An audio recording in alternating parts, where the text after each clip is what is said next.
8 dấu hiệu của một người được thần Phật che chở. Chúng ta vẫn thường đi chùa cầu may để hy vọng sẽ được trời Phật che chở, gặp nạn hóa lành, mà đâu hay biết chỉ những người đã tu tâm tích đức từ kiếp trước mới có được điều ấy. Thực tế là có những người đang được trời Phật âm thầm phù hộ mà không hề hay biết. Nếu có 8 dấu hiệu sau đây, bảo đảm 100% bạn đang nhận được hồng phúc ấy. Hãy yên tâm hưởng thụ và chờ đợi vận may đến với mình. Đầu tiên, đem lại điều may mắn cho người khác. Nếu nhiều người được hưởng vận may từ bạn, chứng tỏ bạn là người rất có phúc. Ví dụ như khi đi chợ, một hàng quán đang ế, bạn bừa sa vào và có ý định mua thứ gì đó, thì rất nhiều khách khác liền ùa tới. Như vậy là bạn đã mang chúc phúc của mình cho người chủ đó hưởng nhờ. Ai đó đang kém may, giao du với bạn và đổi vận, người đó được hưởng phúc từ bạn lây sang. Tiếp theo, lúc khó khăn luôn có lối thoát.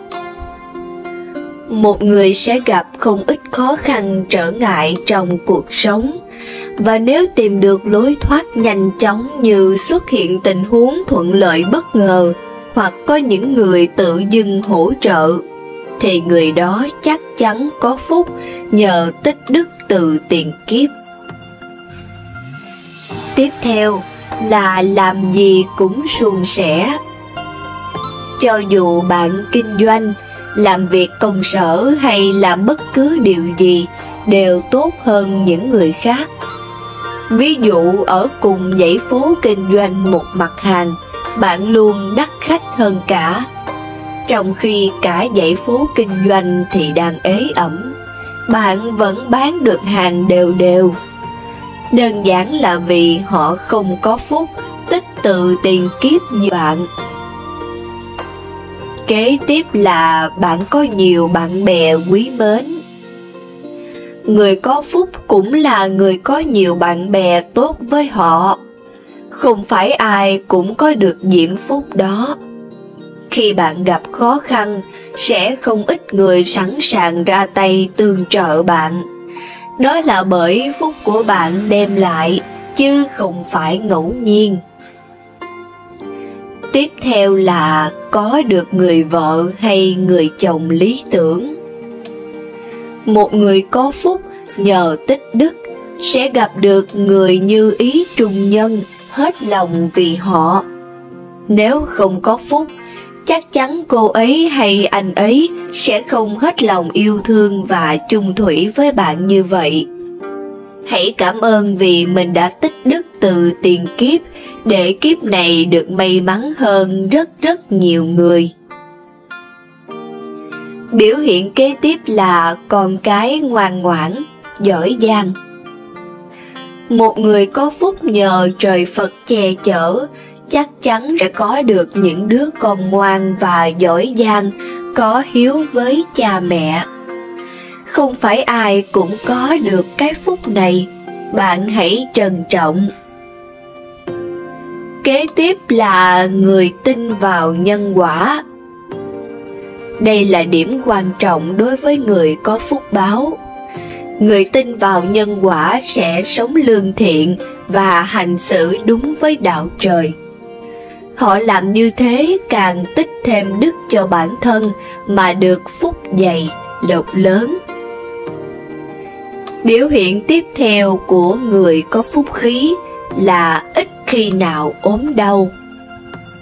Người được trời Phật phù hộ chắc chắn sẽ thọ dai và sức khỏe tốt hơn bình thường. Những bệnh vặt vãnh như ho hắng, cảm cúm hay ốm sốt không bao giờ chạm tới bạn được, đơn giản vì phúc dày, đức cao đã giúp bạn có được điều này. Điều thứ hai là đừng sân si chuyện người, Bởi cười người hôm trước, hôm sau người cười. Phụ nữ nhiều người ếch chết tại miệng. Người không giữ được mồm miệng, đặc biệt là bịa đặt đưa chuyện nhằm hạ bệ, bôi xấu người khác, chắc chắn không bao giờ có kết cục tốt đẹp. Khẩu nghiệp là cái nghiệp vô cùng lớn. Ở đời, tham sân si chính là một thói tham lam, ganh ghét đố kỵ mà chẳng thần thánh phương nào có thể che chở.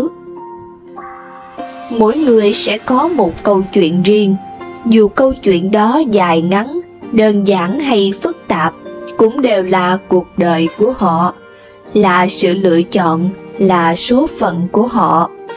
Nếu họ chẳng làm gì ảnh hưởng đến cuộc đời bạn, vậy thì bạn cũng hãy làm điều tương tự.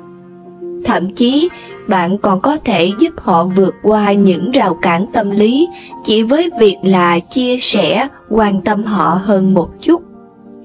Bạn có thể dìm một người chỉ với một câu nói sai sự thật, và bạn cũng có thể cứu vớt người đó bằng sự quan tâm chân thành nhất của bạn. Vậy nên, mọi chuyện ắt có trời xanh an bài, nhưng sự giàu nghèo, hạnh phúc hay không đều là do bàn tay của chúng ta tạo nên. Đừng quên cố gắng, đừng quên sống lạc quan, tích cực.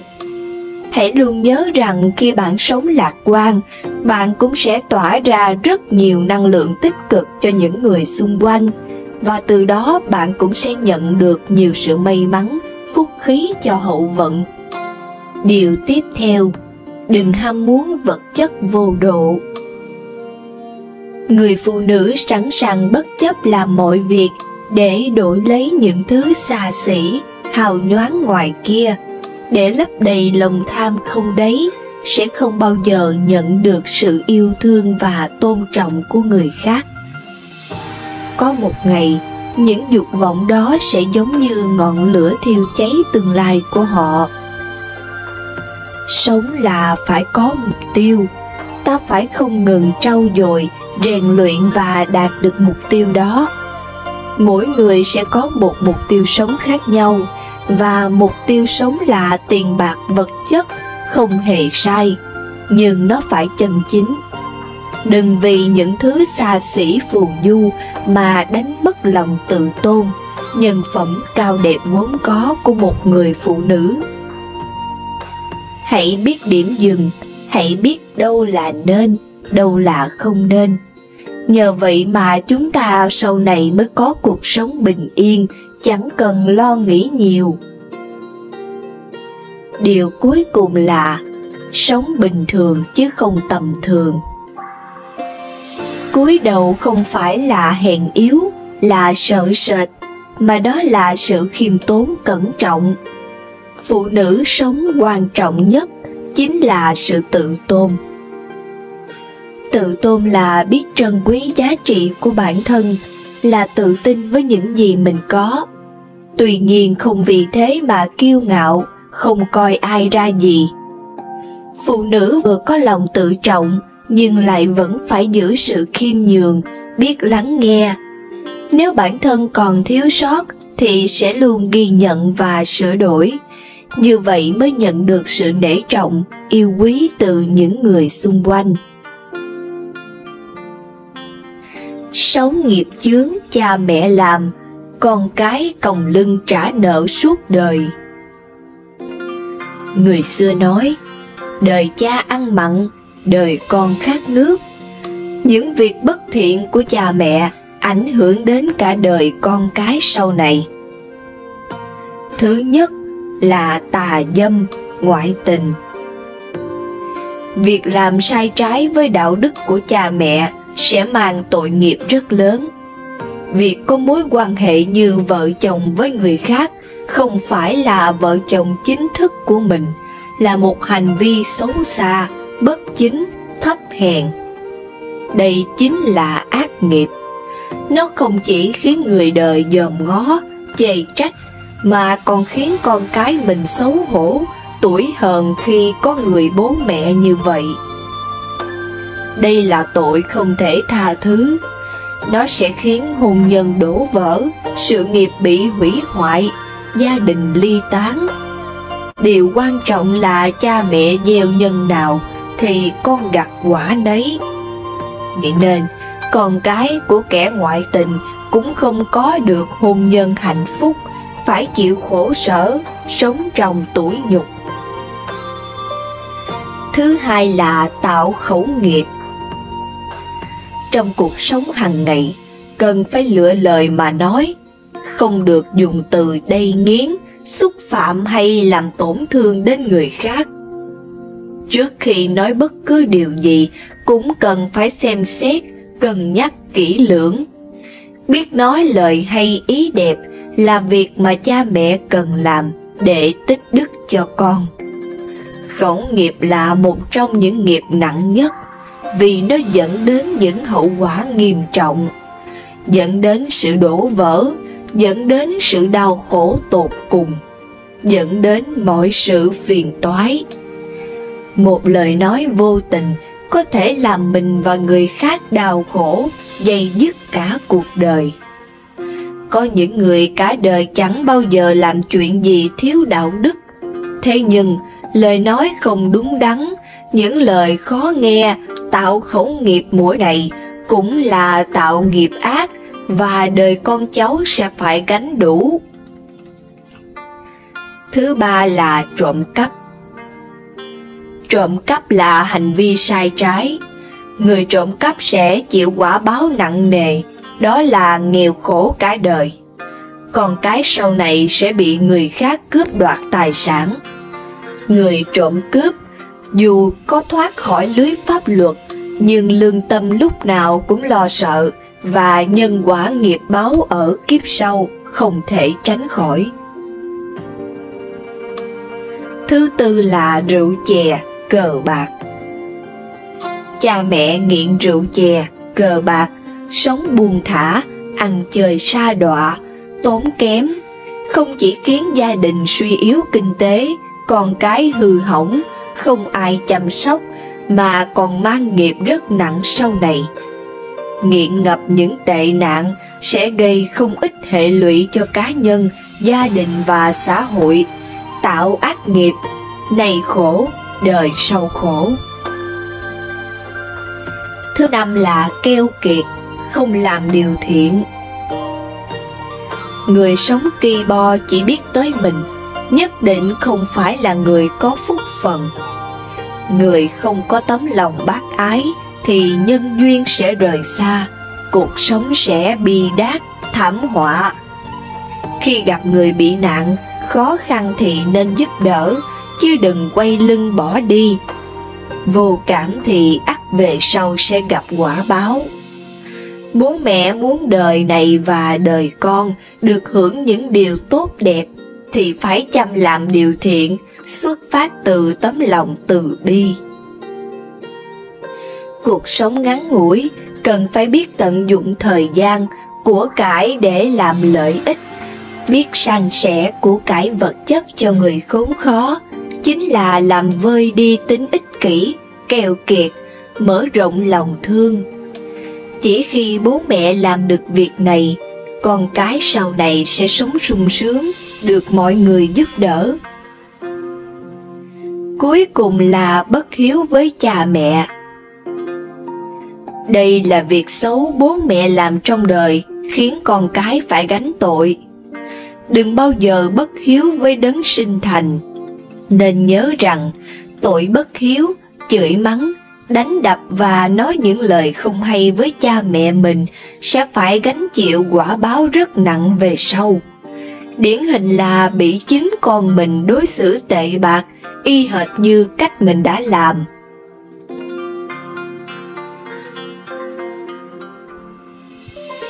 Phật dạy, nhân duyên con người có thọ mạng ngắn dài. Sống lâu khỏe mạnh là một phước báu lớn, nhưng không phải ai cũng có được phước báu này. Bởi xung quanh ta vô thường luôn khuấy đảo, nhiều người lần lượt ra đi lúc tuổi còn trẻ, đầu còn xanh. Một thời Đức Phật du hóa tại nước Xá Vệ, trong rừng Thắng, vườn cấp cô độc. Bấy giờ khi đêm đảo qua, vào lúc trời vừa sáng, Đức Thế Tôn đắp y mang bát vào nước xá vệ. Đức Phật nói: Này Ma Nạp, do nhân gì, do duyên gì mà kẻ nam hay người nữ thọ mạng rất ngắn ngủi? Nếu có kẻ nam hay người nữ nào sát sinh, hung dữ, cực ác, uống máu, ý nghĩ ác hại, không có tâm từ bi đối với tất cả chúng sinh, cho đến các loài côn trùng, người ấy lãnh thọ nghiệp này tạo tác đầy đủ rồi, đến khi thân hoại mạng chung, chắc chắn sẽ đi đến chỗ ác, sinh vào trong địa ngục. Mãn kiếp địa ngục rồi lại sinh vào nhân gian, tuổi thọ rất ngắn ngủi. Vì sao vậy? Con đường này đưa đến nhận lãnh sự đoạn thọ, nghĩa là kẻ nam hay người nữ sát sinh, hung dữ cực ác, uống máu. Này Ma Nạp, nên biết nghiệp này có quả báo như vậy. Này Ma Nạp, do nhân gì, duyên gì mà kẻ nam hay người nữ thọ mạng rất dài? Nếu có kẻ nam hay người nữ nào xa lìa nghiệp sát, đoạn tuyệt nghiệp sát, bỏ hẳn dao gậy, có tâm tàm, có tâm quý, có tâm từ bi, làm lợi ích cho tất cả đến loài côn trùng, người ấy thọ nghiệp này, tạo tác nghiệp ấy đầy đủ, rồi đến khi thân hoại mạng chung, chắc chắn tiến lên chỗ lành, sinh vào trong cõi trời. Mãn kiếp ở cõi trời lại sinh vào nhân gian, thọ mạng rất dài. Vì sao vậy? Con đường này đưa đến nhận lãnh sự trường thọ, nghĩa là kẻ nam hay người nữ xa lìa nghiệp sát, đoạn tuyệt nghiệp sát. Này Ma Nạp, nên biết nghiệp này có quả báo như vậy. Sống lâu, khỏe mạnh là một phước báu lớn, nhưng không phải ai cũng có được phước báu này, bởi xung quanh ta vô thường luôn khuấy đảo. Nhiều người lần lượt ra đi lúc tuổi còn trẻ, đầu còn xanh. Khi đau khổ và tiếc thương của người trong cuộc tạm lắng, mấy ai biết đặt ra câu hỏi: vì sao đời người lại dài ngắn khác nhau? Có phải sống chết do ông trời định mệnh đã an bài? Trời kêu ai nấy dạ. Theo đạo Phật, chính nghiệp giết hại chúng sinh, ý nghĩ làm tổn hại và không có tâm từ bi đối với mọi loài chúng sinh, đã chiêu cảm nên quả báo xấu nơi ba ác đạo. Sau khi mãn kiếp nơi ác đạo rồi, được tái sinh làm người, mà dư báo của nghiệp sát hại vẫn còn, nên phải chịu yểu mệnh, chết trẻ. Chúng ta người phàm không biết sự vận hành của nghiệp, nên chỉ ngậm ngùi tiếc thương. Ngược lại, những ai không tạo nghiệp giết hại, ý nghĩ thiện lành, có tâm từ bi, làm lợi ích cho hết thảy chúng sinh, thì được phước báo sinh lên các cõi trời. Mãn kiếp ở cõi trời họ sinh xuống cõi người, do dư báo của thiện nghiệp, không sát hại vẫn còn, nên thọ mạng lâu dài. Khi đã biết nghiệp nhân của thọ mạng ngắn dài liên quan trực tiếp đến sát hại chúng sinh, nên người con Phật nguyện không sát hại, không bạo giết, không khen ngợi sự giết chóc, tàn sát. Mặt khác, luôn rải tâm từ yêu thương đến tất cả chúng sinh, tìm cách cứu giúp và bảo vệ sự sống của mọi loài trong khả năng có thể. Nghiệp nhân thế nào thì nghiệp quả thế ấy, mỗi người tự quyết định lấy số phận của mình. Vì thế nếu muốn sống lâu, khỏe mạnh thì hãy tránh xa sự sát sinh, nguyện yêu thương tất cả. Đã không sát hại mà còn phóng sinh, thì phước báo về thọ mạng càng thù thắng hơn. Đức Phật dạy về lời phàn nàn. Cuộc sống này vốn dĩ không dài, dù cho gặp chuyện phiền não đến đâu cũng đừng phàn nàn, vì chẳng thể nào khiến cuộc sống của bạn tốt đẹp hơn. Phàn nàn đâu có thể giải quyết được gì. Phàn nàn nhiều càng khiến tinh thần tiêu cực, mọi người xung quanh cũng chán nản, không muốn kết giao. Nhiều khi chúng ta dễ dàng buông lời phàn nàn về công việc không được suôn sẻ, phàn nàn rằng bạn đời không đủ tốt, phàn nàn xã hội quá khắc nghiệt. Song thực tế, chúng ta chỉ biết kêu ca, chứ không đi tìm lý do của vấn đề. Thế giới này luôn khách quan và công bằng với tất cả mọi người. Phàn nàn, oán trách không phải là cách bạn giải quyết mọi chuyện. Trái lại chỉ cho thấy bạn đang tràn đầy sự thất vọng về cuộc sống và cả chính bản thân mình. Khi bạn ngồi phàn nàn về mọi thứ, cũng là lúc bạn chống lại cả thế giới. Không chỉ không giải quyết được vấn đề, mà còn khiến bản thân chịu thêm sự dày vò và mệt mỏi. Còn đối với những lời phàn nàn từ người khác, bạn nên học cách bỏ ngoài tai, bởi đó cũng là một trong 4 điều nên bớt quan tâm để sống hạnh phúc.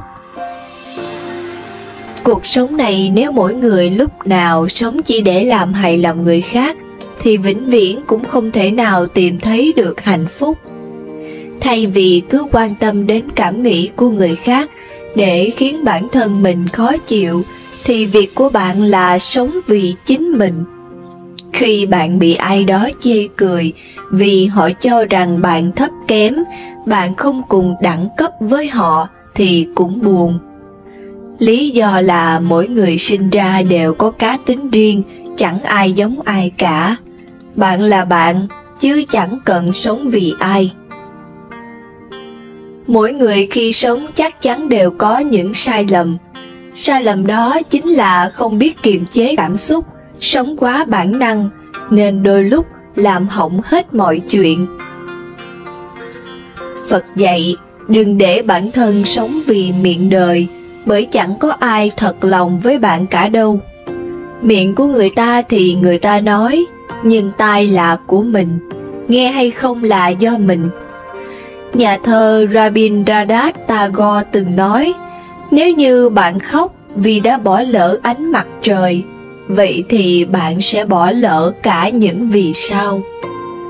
Đôi khi nếu chúng ta vì một chút phiền muộn mà sinh lòng oán trách, chúng ta sẽ chỉ tiếp tục nhận được nhiều phiền muộn mà thôi. Bởi vậy dù ở độ tuổi nào, hãy buông xuống sự phàn nàn, oán trách, vì đó là con đường duy nhất để thoát khỏi phiền não. Khi nỗ lực thoát ly cảm xúc oán giận, bạn sẽ phát hiện ra rằng chẳng có gập ghềnh nào mà không thể vượt qua. Đừng khiến phàn nàn và than vãn trở thành thói quen. Nếu bạn thỉnh thoảng phàn nàn hoặc than vãn, không sao cả. Tuy nhiên, nếu nó trở thành thói quen, nó sẽ tương tự như bạn sử dụng đồ uống có cồn. Bạn càng uống bạn càng khát. Trong cuộc đời này chẳng có ai là thích nghe những lời cay đắng cả. Nhưng hãy nhớ rằng chẳng ai có thể sống thay bạn được cả. Chỉ có chính bạn thì mới có quyền chịu trách nhiệm cuộc đời mình. Buồn nào rồi cũng sẽ qua, chỉ cần bạn không đặt mình vào tay người khác là được. Người có trí tuệ hãy thổi bay những cấu uế của bản thân mình, như một người thợ rèn thổi sạch những cặn bã của chất bạc. Từng tí một, từng cái một và từng lúc một. Không ai có thể cứu ta ngoại trừ chính ta. Không ai có thể và không ai sẽ làm thế. Chúng ta phải đi trên con đường của chính mình. Thay vì cứ nghe những lời châm chọc, chê bai, thì hãy bỏ qua hết để mà sống, bởi chúng ta sinh ra là để tận hưởng cuộc sống tươi đẹp này. Ý nghĩa và giá trị của 10 nghiệp lành. 1. Không sát sanh. Sát sanh là đoạt mạng chúng sanh, tự mình giết, xúi người giết, thấy người giết vui theo, đều phạm giới sát cả. Tại sao Đức Phật đưa ra điều rằng thứ nhất, cấm không cho Phật tử giết người sát vật? Vì tất cả mọi loài đều ham sống sợ chết. Trong các tội ác lớn nhất là làm thân Phật ra máu, giết A-la-hán tổ, thầy, cha mẹ và phá hòa hợp tăng. Kẻ đó chắc chắn bị đọa vào địa ngục A Tỳ. Giết đồng loại, bị quả báo hiện tại, thân nhân người ta sẽ báo thù, nếu không cũng bị pháp luật trừng trị. Cho dù họ có khôn khéo trốn thoát luật thế gian, nhưng không qua luật nhân quả kiếp, sau khi bị nạn nhân giết lại. Chưa hết, giết chết một mạng người tức là làm cho ông bà, cha mẹ, vợ chồng, con cháu người ta phải chịu cảnh cốt nhục chia lìa, phá vỡ những hoài bão, công danh sự nghiệp, làm cho họ chết trong uất hận, nuối tiếc. Quả báo đến với kẻ đó, đời sau chịu cảnh người thân phân ly, sự nghiệp đổ vỡ, chết trong đau thương, hối tiếc. Giết thú bị tổn giảm tuổi thọ luân hồi, thường mạng bệnh hoạn, chết yểu. Nói đến oan trái của nghiệp sát, thuở Phật sanh tiền, có anh chàng nọ cưới vợ nhiều năm, nhưng chẳng có con, nên mới cưới thêm vợ lẽ. Không bao lâu sau thì có thai. Vợ lớn nhìn thấy chồng lúc nào cũng chăm sóc vợ lẽ hết sức chu đáo, nên sinh lòng ganh tị, ghen tuông, nổi lên tâm độc ác, mua thuốc phá thai trộn vào thức ăn, làm cho cả mẹ lẫn con đều chết. Người chồng điều tra, biết được oan tình, liền đánh đập vợ lớn cho đến chết. Luân hồi nhân quả, trả dây sau khi chết, người nhỏ sanh làm con chồn, vợ lớn làm con gà mái. Mỗi khi gà có con chồn ta bắt ăn thịt, và sau đó ăn luôn cả gà mẹ. Kiếp thứ ba, sau khi gà chết, sinh ra làm con beo, chồn thì sinh ra làm con nai cái. Mỗi khi nai cái có con beo đánh bắt, ăn thịt cả mẹ lẫn con. Kiếp thứ tư sinh làm hung thần, còn beo thì sinh làm người con gái đến tuổi trưởng thành. Người con gái có chồng, lúc sinh con, hung thần đến bắt ăn thịt, làm cho cô ta vô cùng đau khổ. Trải qua 2 lần như vậy, đến lần thứ 3, người chồng đề nghị đưa vợ về quê ngoại. Sau khi sinh được một thời gian, hai vợ chồng bồng con trở về quê nhà, đi đến gần Kỳ Viên Tịnh Xá. Bỗng nghe có tiếng gió từ xa thổi tới như cuồng phong vũ bão. Người vợ nhìn lên trời, thấy hung thần đuổi bắt, liền ôm con chạy vào Tịnh Xá Kỳ Viên, cầu xin Phật từ bi cứu mạng cho con mình. Khi đó, hung thần cũng vừa đến nơi, nhưng bị chư thiên giữ cửa, ngăn lại không cho vô. Phật bảo Ananda ra gọi hung thần, vào nhờ oai lực của Phật, nên thần tỏ ra dễ dạy. Trước mặt hai nạn nhân, Phật từ tốn khuyên bảo: sao các người cứ mãi giết hại lẫn nhau như thế? Oan trái kết bao giờ mới chấm dứt? Rồi Phật kể lại mối thù nhiều đời cho họ nghe xong, liền đọc kệ: nếu lấy oán báo oán, oán ấy mãi chất chồng. Nếu lấy đức báo oán, oán ấy tự tiêu tan. Nghe bài kệ và lời khuyên của Phật, hung thần và người phụ nữ hết oán thù, đồng đứng lên đánh lễ Phật cầu xin quy y, thọ trì ngũ giới. Tình yêu và nghiệp chướng. Thuở xưa có một ông trưởng giả nọ sang giàu hơn thiên hạ. gia đình sinh sống trong cảnh vô cùng sung túc. Bằng mọi thứ sung sướng mà tiền của đã đưa đến cho ông, còn có cái thú khác nữa mà ai cũng thèm muốn, đó là ông có 4 bà vợ xinh đẹp trẻ trung, không ai chịu nhường ai. Bà vợ thứ nhất được ông yêu mến hơn hết. Vợ chồng gần gũi nhau không giây phút nào rời. Thậm chí lúc đi đứng, nghỉ ngơi, làm lụng, lúc nào cũng có thiếp có chàng. Ông ta chiều hơn cả cô chiều ông. Ông chăm sóc luôn cả món ăn đồ mặc cho nàng. Sắm sửa gì trong gia đình, ông cũng lo sắm cho cô ta trước. Mỗi mùa mưa nắng, ông lo chạy chữa, đề phòng cho nàng làm sao cho sắc đẹp không hề thua kém. Hai người ăn ở với nhau như bát nước đầy. Ông rất nuông chiều cô, chưa từng trái ý cô. Nhờ thế mà hai vợ chồng chưa từng có lời qua tiếng lại. Cô vợ thứ hai không được chồng nâng niu gần gũi như Chánh Thất, nhưng cũng là một người biết thương, biết trọng chồng. Nàng lo công việc gia đình ở phòng trong, ít khi gặp mặt chồng.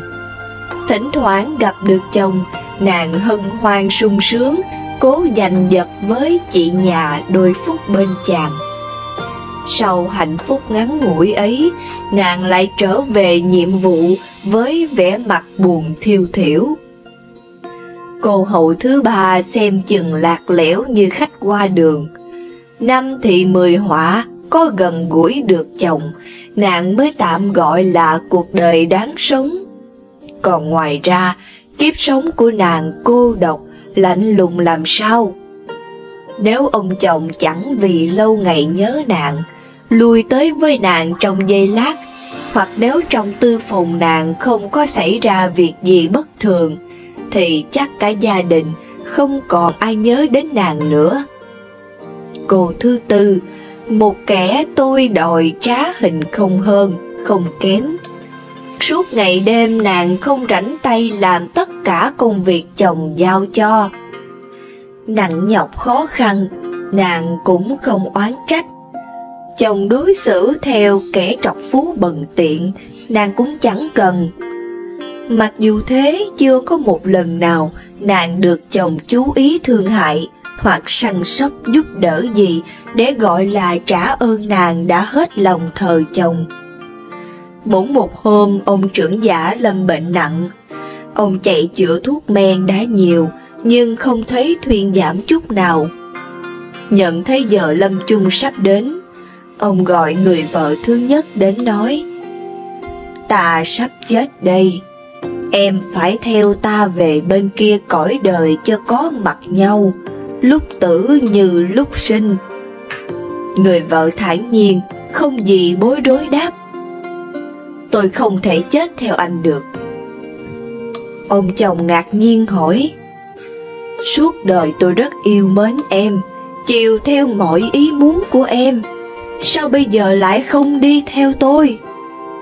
Em trả nghĩa cho tôi như thế ư?" Cô vợ mới đáp: "Anh có lòng yêu mến tôi thật, nhưng tôi không thể nào đi theo anh. Anh biết cho như thế là đủ rồi." Ông chồng buồn bực gọi người vợ thứ hai và cũng bảo nàng chết theo mình. Người vợ mới đáp: "Bình sinh, anh yêu mến chị cả hơn, sao anh không bảo chị cả đi theo anh? Tôi là phận người hầu hạ, đâu có thể chết cùng với anh được." Người chồng nhìn nàng đăm đăm và nói: "Ngày trước, lúc đi tìm cho được ngươi để đem về làm vợ là chuyện khó khăn không thể tả được. Ta phải chịu lạnh chịu nóng, chịu đói chịu khát vì ngươi. Bây giờ ngươi nghĩ sao mà không đi cùng ta?" Người vợ hai mới nói: "Anh chịu cực khổ khó khăn là để thỏa mãn lòng tham dục của anh. Vì nó thì anh trách nó, chứ chớ gì anh trách tôi. Anh cần đến tôi, chứ tôi có cần gì đến anh đâu mà anh đem chuyện gian khổ ra nói với tôi. Nếu anh chẳng thèm thuồng thân xác tôi, thì anh đến tìm tôi làm gì? Chuyện ấy tôi không mắc nợ mang ơn gì anh cả. Người chồng lại kêu người vợ thứ ba đến và ưu ái, khuyên nhủ nàng nên theo mình về cõi chết.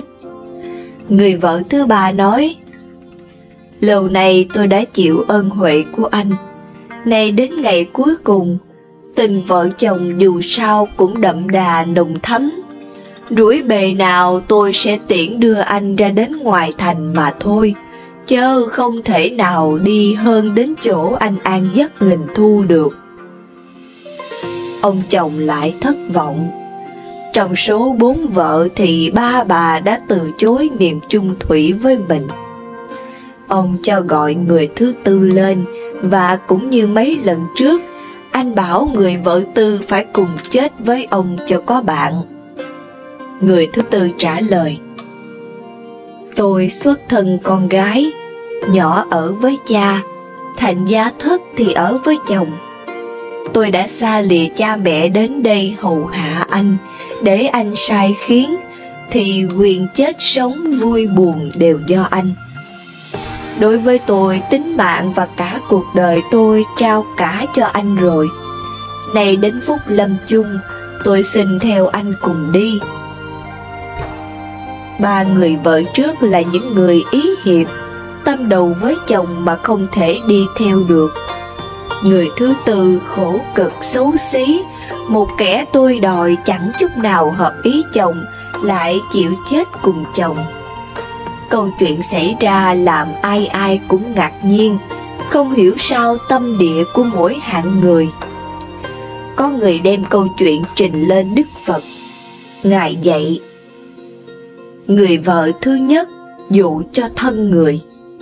Người đời ưa mến thân xác hơn cả vợ lẫn con, nhưng đến khi chết, nằm trơ nơi đất cũng chẳng chịu đi theo.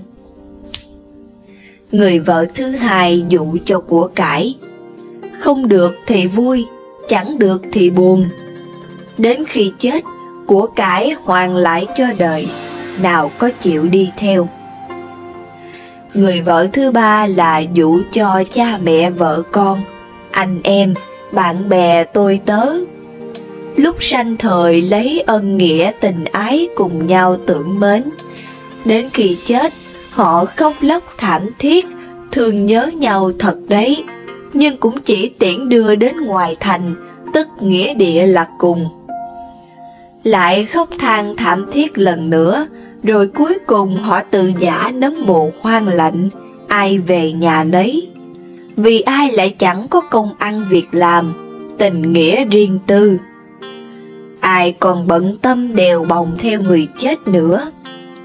Có thương nhớ chăng, lâu lắm cũng không quá 10 ngày, rồi lại nhóm họp ăn uống vui say, quên mất người chết. Nhưng người vợ thứ tư thì khác.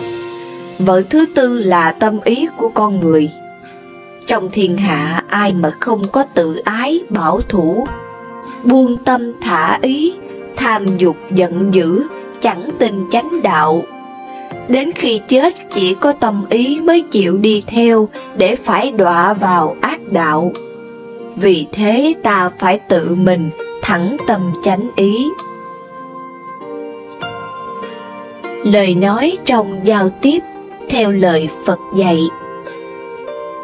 Theo Phật dạy, trước hết phải nói đúng lúc là điều rất quan trọng. Vì nói không đúng thời, chẳng những không có kết quả, mà còn phản tác dụng, mang lại sự tai hại không nhỏ. Kế tiếp phải nói thật, vì mọi điều dối trá sẽ dẫn đến hậu quả tệ xấu khó lường. Trong đời sống hàng ngày, lời nói trong sự giao tiếp rất quan trọng.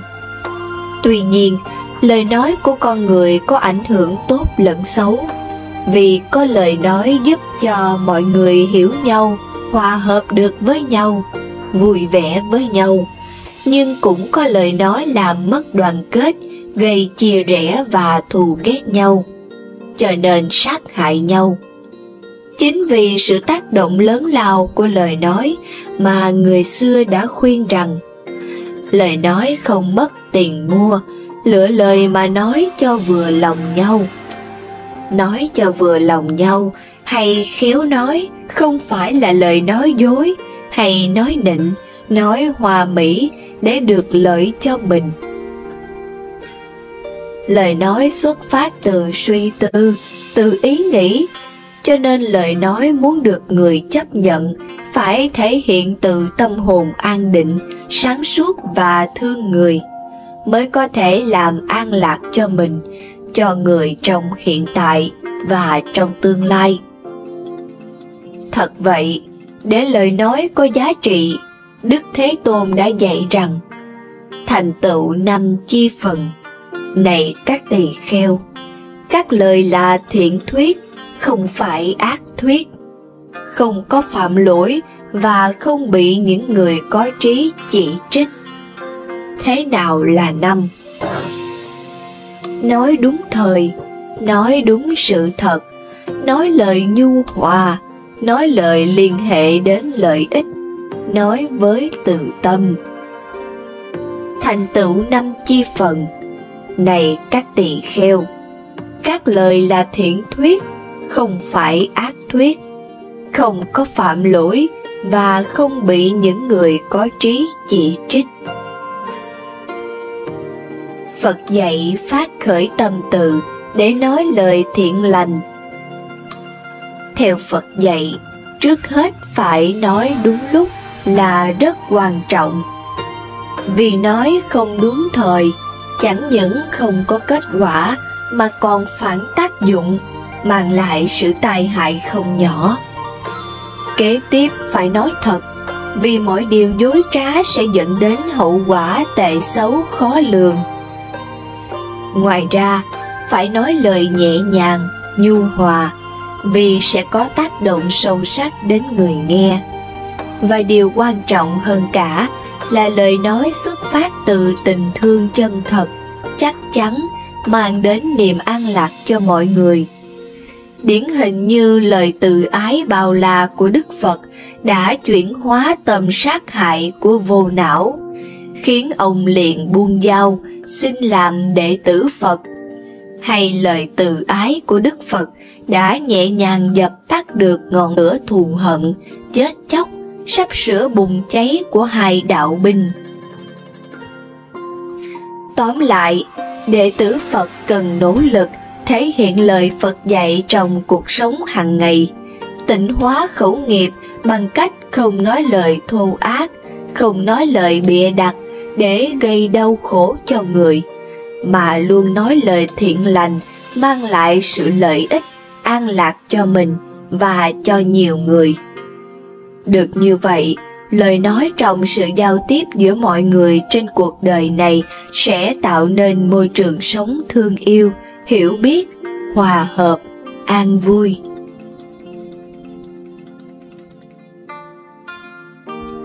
Câu chuyện đám giỗ.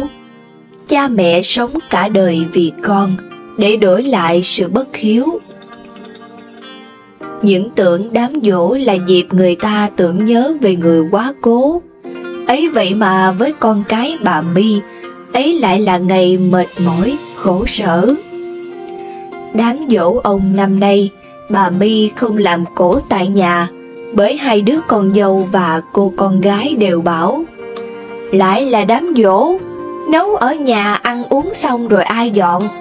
Tốt nhất là đặt nhà hàng, chỉ có con cháu trong nhà, tội gì phải khổ. Vậy là dù không muốn, bà My cũng đành phải theo ý các con. Nhà có 2 thằng con trai và 1 cô con gái, mà chúng luôn ông chẳng bà buộc, chẳng ai chịu ai, nên cả năm có cái giỗ bố mà hầu như năm nào bà My cũng chẳng được yên với chúng.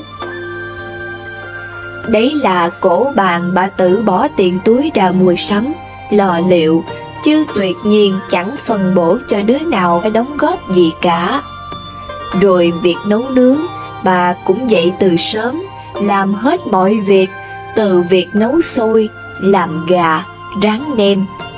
Vợ chồng thằng Cả với thằng Út thì ngủ đến 8 giờ, có gọi cũng còn chán chúng mới chịu dậy. Vợ chồng đứa con gái cũng thế, cứ chờ đến lúc gần giờ ăn rồi mới kéo đến. Mấy đứa cháu lâu ngày gặp nhau thì quậy như là giặc. Nhà ở chung cư đã chật chội mà chúng nó còn la hét, tranh giành đồ chơi, ầm ĩ không ngừng. Hết đứa này khóc tới đứa kia khóc, khiến bố mẹ chúng cũng phải gần cổ quát nạt liên hồi. Khi đến bữa ăn, chúng cũng chẳng chịu ngồi yên, vừa ăn vừa đánh nhau chí chóe, khiến bà My nhìn mà ngao ngán. Mặc dù vậy, bà cũng phải tiết chế hết mức, vì bà nghĩ cả năm có mỗi ngày giỗ để con cháu sum vầy, quát mắng lại sợ bố mẹ chúng bị tự ái. Mấy đứa con bà, đứa nào cũng chỉ giỏi võ mồm, đã không muốn đụng tay đụng chân nấu nướng, nhưng khi ăn thì đứa nào cũng biểu môi chê món này mặn, món kia nhừ nát, khiến bà My nhiều khi phải nổi nóng quát lên: "Sao các chị giỏi vậy mà không vào tự nấu lấy? Tôi chỉ làm được đến thế thôi." Vậy là lời qua tiếng lại, mẹ con thành to tiếng. Con dâu cũng như con gái, chả đứa nào chịu nhịn mẹ câu nào. Thế là giận dỗi, lum bum bù loa lên. Năm này nghe con, bà đặt cổ ở nhà hàng. Ở nhà bà My chỉ làm mâm cơm đơn giản để thắp hương cho chồng. Bà nghĩ thế cũng đỡ khổ hơn mọi năm chút ít. Đến giờ cả nhà kéo đến nhà hàng, cỗ bàn đã được bày ra tươm tất. Từng cặp vợ chồng ngồi sát bên nhau. Mấy đứa trẻ được mẹ lấy cơm và thức ăn vào đầy bát, rồi cho ra riêng ngồi một mâm để cho dễ quản lý. Hai cô con dâu mời chiếu lệ cả nhà rất nhanh, rồi cứ thế lao vào đánh chén. Hai anh chồng ngồi sát bên, liên tiếp chọn thức ăn gắp đầy vào bát cho vợ. Mỗi lần gắp, chúng đều nói: "Vợ ơi, ăn miếng này ngon lắm, chồng chọn cho vợ miếng vịt quay này, nạc lắm đây." Rồi thi thoảng hai cô con dâu béo ịch lại nũng nịu: "Chồng chọn cho vợ món gì khác nữa đi, vợ ăn hết rồi chồng không thấy à." Ở đối diện, cô con gái cũng ra sức gắp cho chồng, miệng cũng lèo lẻo: "Chồng ăn miếng khâu nhục này đi, ngon lắm, hàng đặt cùng với vịt quay trên Lạng Sơn mới có. À đây nữa, thịt ba ba này chồng ăn xem có ngon bằng lần mình về Nam Định không?" Ba cặp vợ chồng béo múp, chúng chăm chút và nịnh nhau nghe đến hay. Trong khi đó bà My ngồi góc cuối mâm, sát lũ trẻ, thì không đứa con nào để ý và gắp mời mẹ một miếng nào. Bà ngồi giữa mâm cơm dâu con đầy đủ, mà lòng bỗng cảm thấy cô đơn đến lạnh người. Bà ăn mấy đũa rồi lặng lẽ như một cái bóng, đứng lên ra về trước, trong khi các con bà vẫn say sưa chúc tụng, gắp rót cho nhau. Ấy vậy mà không ai để ý bà đã về từ lúc nào. Lại là đám giỗ thật buồn. Sự lương thiện không cần qua sát hạch. Câu chuyện cảm động về lòng người. Vì lòng lương thiện, cậu từng đem cơ hội nhường cho người khác. Cũng vì sự lương thiện ấy, cơ hội trong cuộc đời chưa từng bỏ qua cậu. Một ngày nọ, có một người đàn ông tên là Walter Sallet vào thành phố làm việc. Ông đi ngang qua một cậu bé đánh giày khoảng 10 mấy tuổi ở quảng trường nhà ga xe lửa. Cậu bé đánh giày hỏi ông: "Thưa ông, xin hỏi ông có cần đánh giày không ạ?" Walter cúi đầu nhìn đôi giày chưa quá bẩn của mình. Ông lắc đầu từ chối.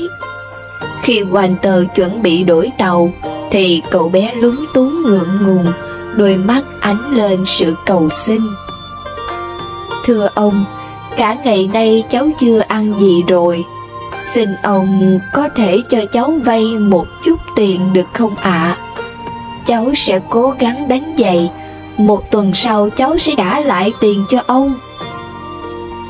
Walter nhìn cậu bé trước mặt, mặc bộ quần áo rách rưới, cả người gầy gò.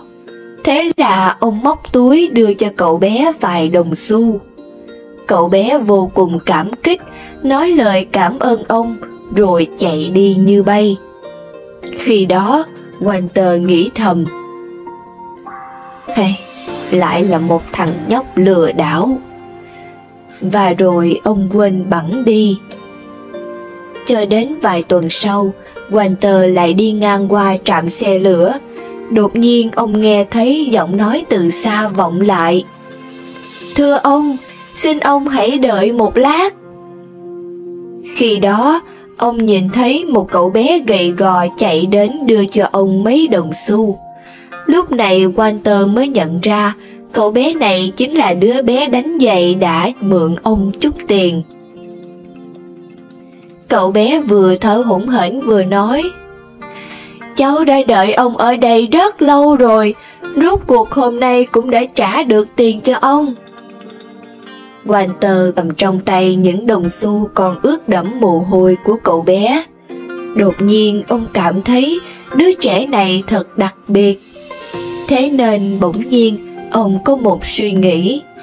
Ông thấy cậu bé này rất phù hợp với hình tượng nam chính trong kịch bản mới của mình. Hóa ra, Walter là một đạo diễn, và khi đó ông đang chuẩn bị phần tiền kỳ cho bộ phim. Ông đã quan sát các sinh viên của trường diễn xuất không dưới 100 lần, nhưng đều không vừa ý ai cả. Lúc này, ông nhận ra rằng cậu bé có thể là nam chính trong bộ phim của ông. Và rồi ông lấy vài đồng xu ra, nói với cậu bé rằng, số tiền này là chính tôi muốn cho cháu, không cần phải trả lại. Ngày mai cháu hãy đến văn phòng đạo diễn ở công ty điện ảnh trong thành phố để tìm tôi sẽ cho cháu một niềm vui bất ngờ lớn. Nói xong, Walter rời đi, trong lòng cảm thấy rất ấm áp và bắt đầu hy vọng vào cậu bé này. Hôm sau, bảo vệ công ty điện ảnh nói với Walter rằng trước cửa có một nhóm trẻ con mặc quần áo rách rưới đến. Walter vô cùng ngạc nhiên. Ông đi ra cửa thì thấy cậu bé ngày hôm qua chạy đến, vui vẻ nói, thưa ông, họ đều là trẻ mồ côi lưu lạc, không có cha mẹ giống như cháu. Các bạn ấy cũng hy vọng có được niềm vui bất ngờ ạ. Walter không thể nào ngờ một cậu bé vô gia cư nghèo khó lại lương thiện đến thế. Nhưng sau khi quan sát, ông nhận ra quả thật là có vài đứa trẻ khác trong số đó phù hợp với vài nam chính trong kịch bản của ông hơn. Dù vậy, cuối cùng Walter đã quyết định chọn cậu bé đánh giày này, và ông viết trong hợp đồng lý do mà ông chọn cậu bé là sự lương thiện không cần qua sát hạch. Cậu bé này chính là Vinicius de Oliveira, người Brazil, cậu chủ nhỏ trong bộ phim Central Station hay Central do Brasil, nổi tiếng của đạo diễn Walter Salles. Bộ phim này đã nhận được hơn 50 giải thưởng, chiến thắng giải phim nói tiếng nước ngoài hay nhất tại Quả Cầu Vàng năm 1999 và còn nhận được 2 đề cử Oscar năm đó. Vài năm sau, Oliveira cũng mở một công ty điện ảnh và làm chủ tịch. Anh còn viết một quyển tự truyện có tên là Cuộc đời diễn viên của tôi. Trên trang bìa trong quyển sách có dòng chữ viết tay của ông Walter: sự lương thiện không qua sát hạch, và đánh giá của ông về Vinicius de Oliveira. Vì lòng lương thiện, cậu từng đem cơ hội nhường cho người khác. Cũng vì sự lương thiện ấy, cơ hội trong đời chưa từng bỏ qua cậu. Hy sinh nào cũng đau khổ, quan trọng là mình hy sinh vì điều gì. Tình yêu của mẹ là thứ tình yêu duy nhất trong cuộc đời, mà khi cho đi 99%, chỉ nhận lại được 1%. Người mẹ khổ hạnh trong chiếc thuyền ngoài xa. Trên đời này, không ai hung dữ hơn một người mẹ thấy con mình tổn thương. Người ta thường nói rằng thế giới này rộng lớn là thế, có hàng vạn con người đã lướt qua cuộc đời nhau, gặp gỡ rồi lại vụt đi. Chỉ có duy nhất là mẹ và tình yêu của mẹ sẽ luôn bên đoạn mãi mãi. Tình yêu của mẹ vốn chẳng cần hồi đáp, bản thân nó cũng bao la đến độ chúng ta không thể trả nổi. Chúng ta chỉ có thể trân trọng, biết ơn và dành những câu chữ đẹp nhất trên đời để ca tụng nó mà thôi. Tình mẫu tử từ lâu đã đi vào văn thơ. Những câu chuyện về cuộc đời, về những đức tính hy sinh của người mẹ đã được rất nhiều nhà văn, nhà thơ kể qua từng năm tháng. Ngày còn ngồi trên ghế nhà trường, tôi vẫn nhớ như in rằng sau tiết học Chiếc thuyền ngoài xa của nhà văn Nguyễn Minh Châu trên lớp, tôi chạy về nhà ôm mẹ một hồi lâu. Bởi lúc bấy giờ tôi mới nhận ra rằng tình yêu của mẹ là thứ tình yêu duy nhất trong cuộc đời, mà khi cho đi 99% chỉ nhận lại được 1%. Có một nơi để về, đó là nhà. Có những người để yêu thương, đó là gia đình. Có được cả hai, đó là hạnh phúc.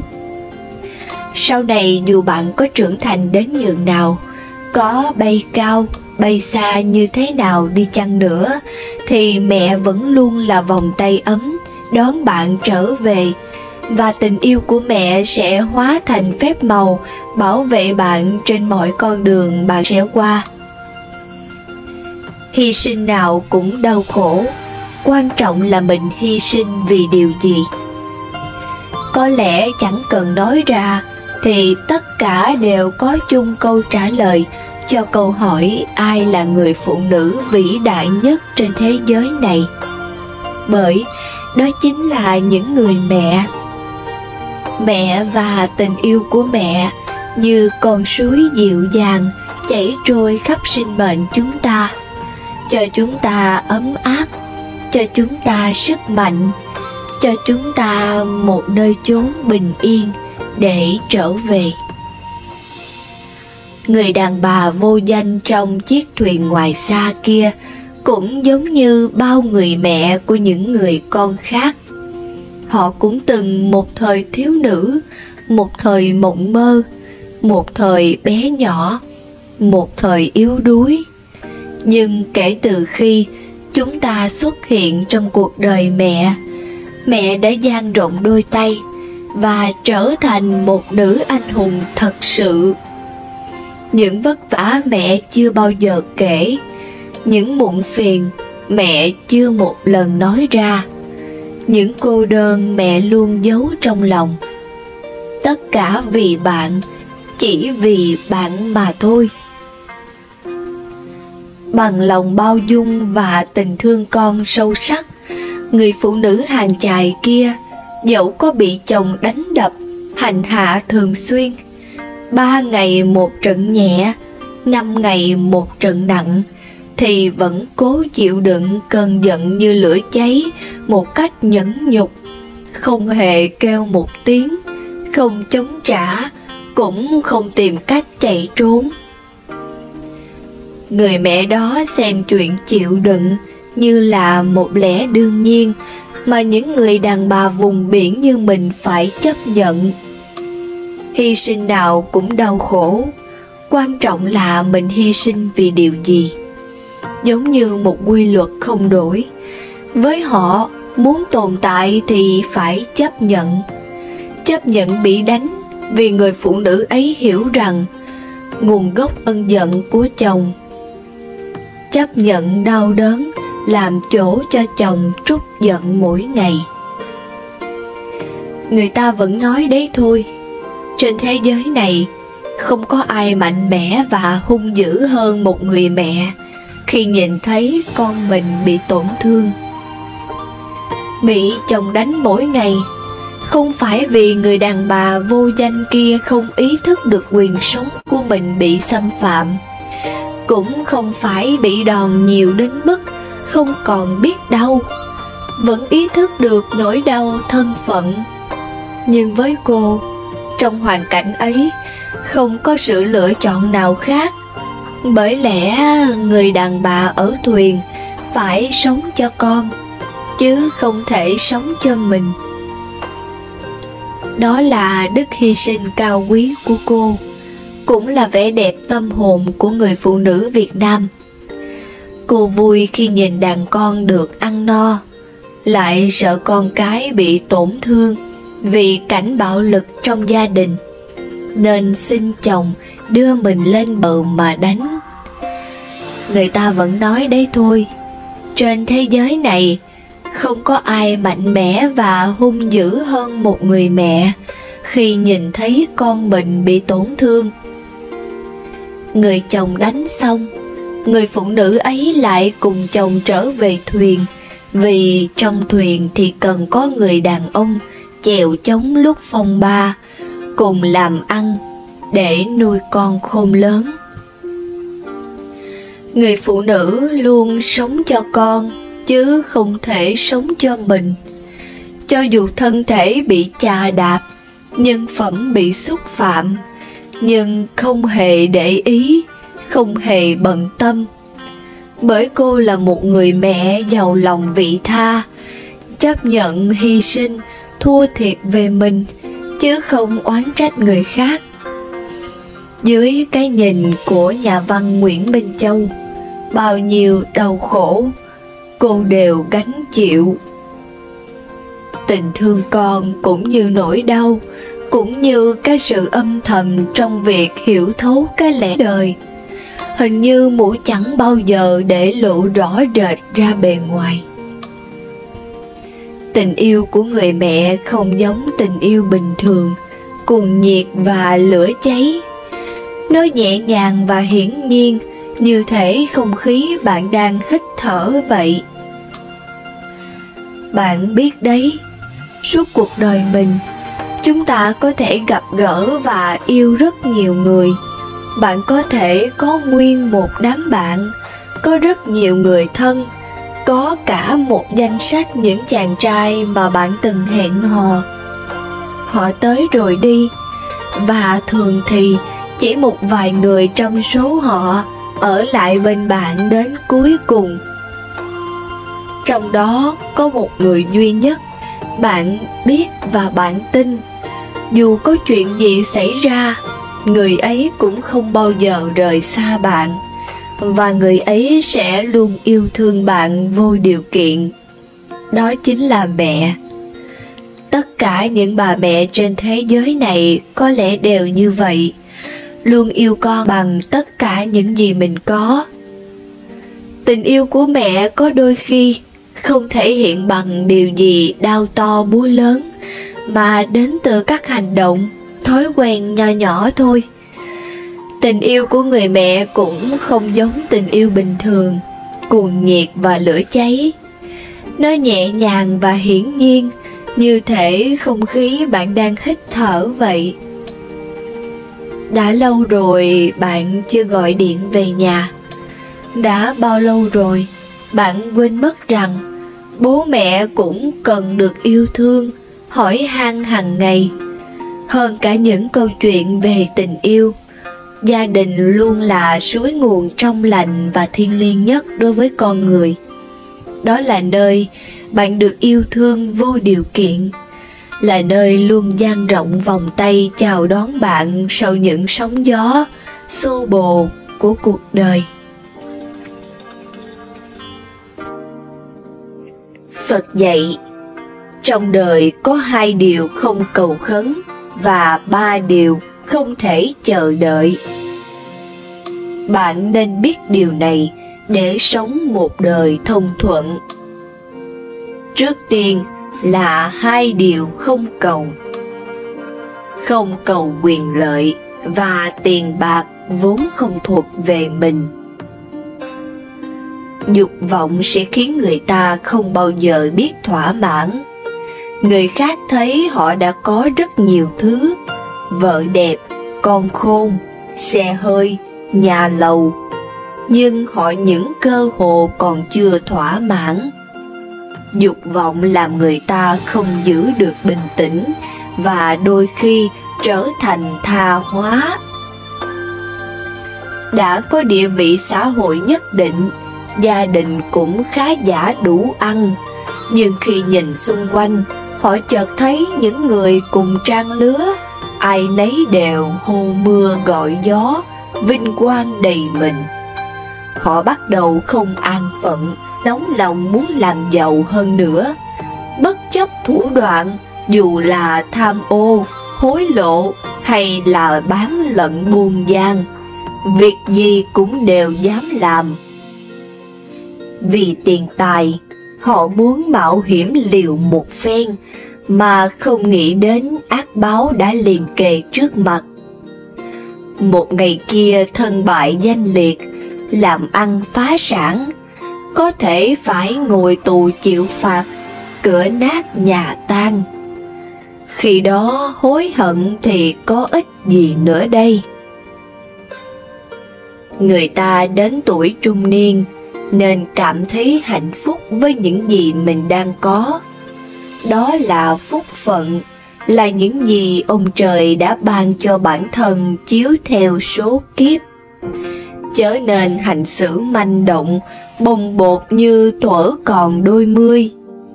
Hãy lấy gia đình làm trọng, chứ không phải công việc làm ăn. Lấy tình nghĩa làm trọng, chứ không phải bạc tiền, vật chất.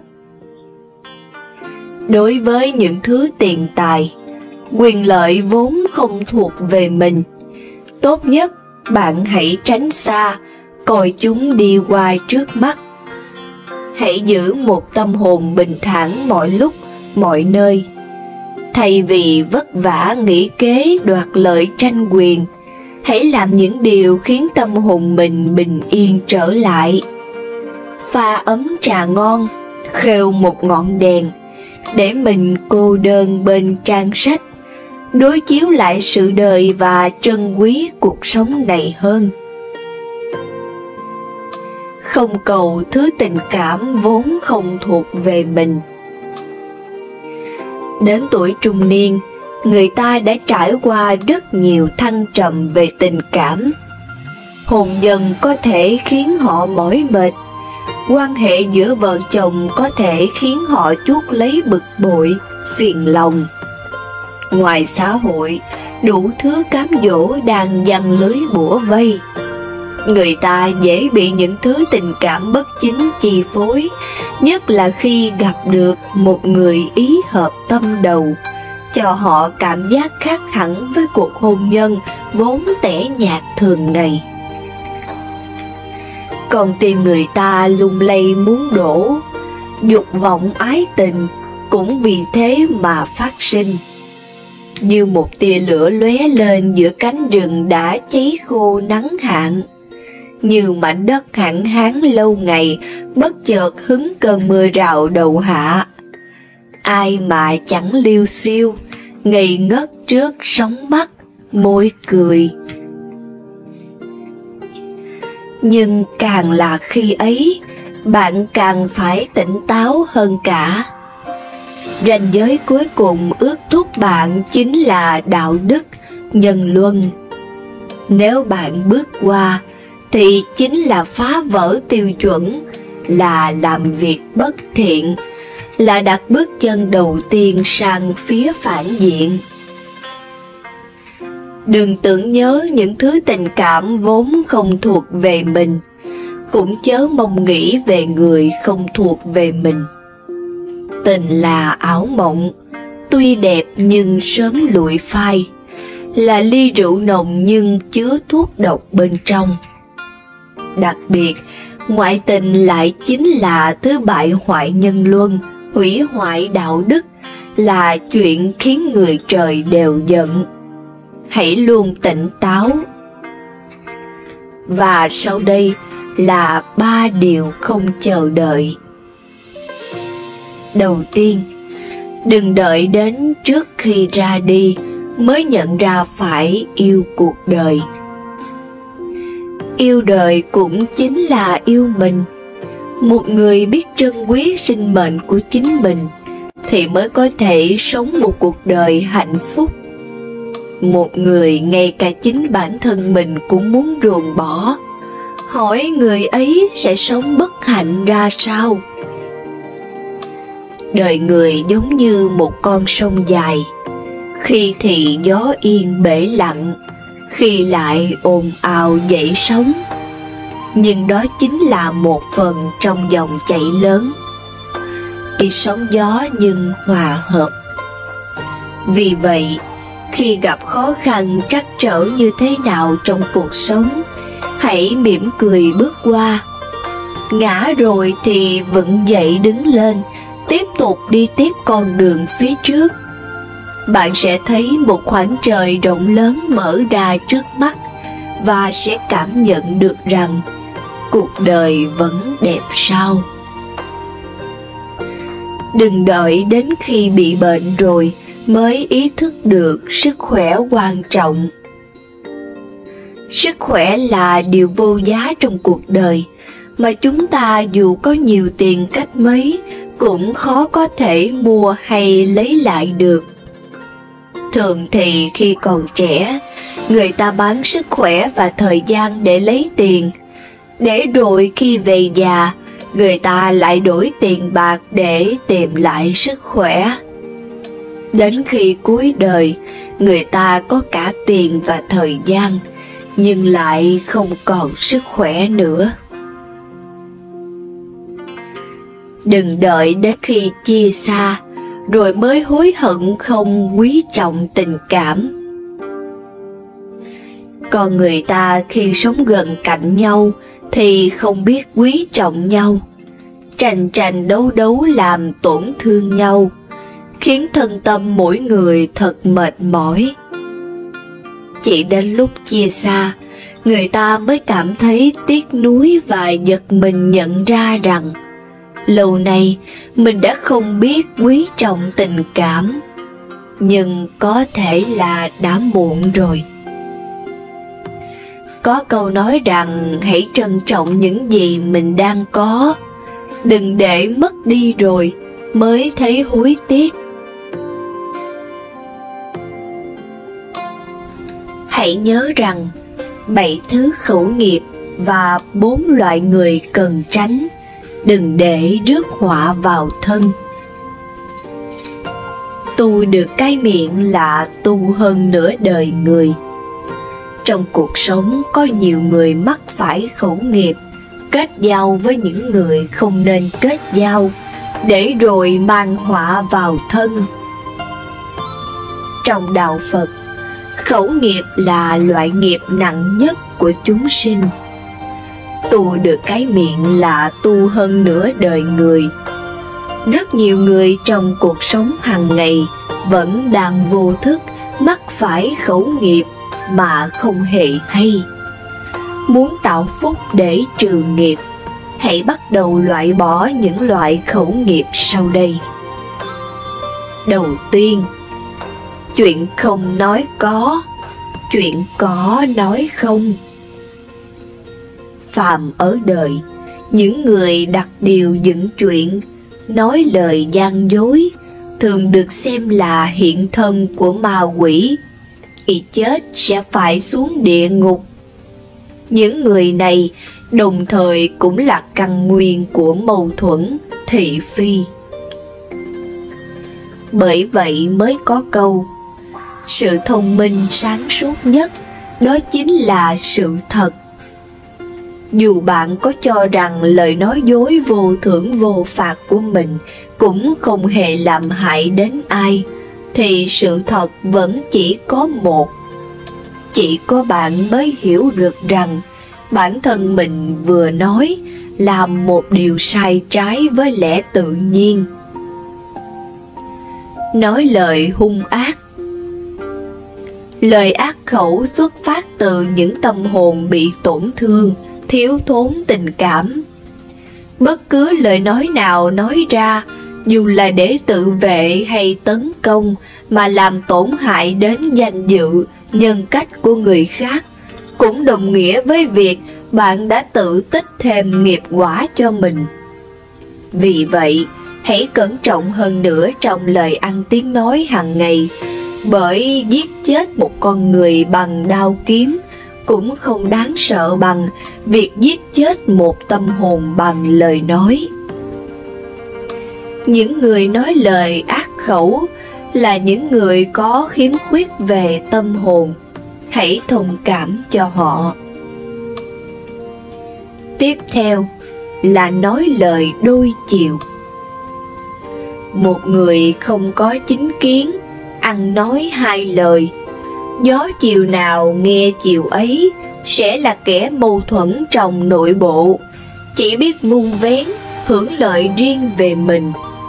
Nếu gặp những loại người này, bạn nên tránh xa. Đồng thời, chúng ta cũng cần tự rèn luyện ý chí và khả năng quyết đoán của bản thân.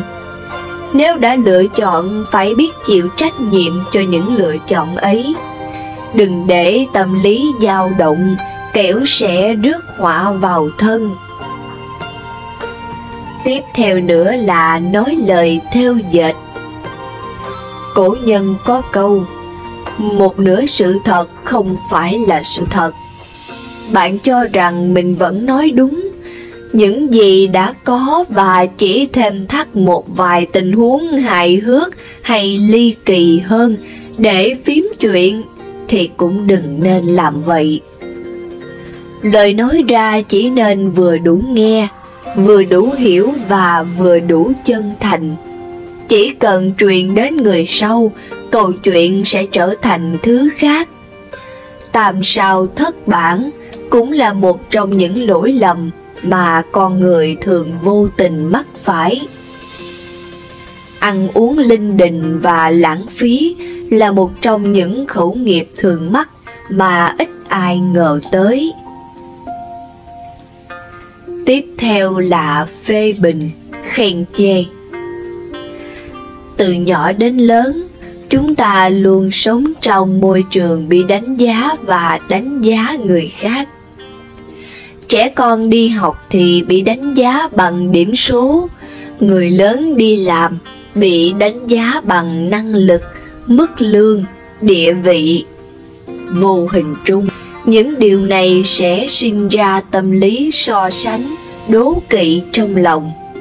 Lâu dần sẽ tích tụ lại thành thói tham lam, tranh đoạt, khởi sinh cái ác mà chúng ta không hay. Muốn tránh được điều này, tốt nhất nên có tâm quan sát, học hỏi và tự đúc rút kinh nghiệm cho chính bản thân mình, thay vì can thiệp vào những cuộc bình luận vô nghĩa. Tứ chúng. Tứ chúng hay còn được hiểu đơn giản là việc đi rêu rao lỗi lầm của kẻ khác. Điều này là hệ quả của việc phê bình, khen chê được nêu trên. Bởi vậy khi nói chuyện với một nhóm người, cách tốt nhất là hãy chỉ nói những điều liên quan đến những người đang có mặt ngay trong cuộc nói chuyện và tránh nói đến những người vắng mặt. Quy luật tất yếu, có khen ắt có chê. Lời nói đôi khi sẽ đi trước cả suy nghĩ, khiến ta khó tránh được lời không hay, chỉ trích mà quên đi rằng đó cũng là một dạng khẩu nghiệp cần tránh.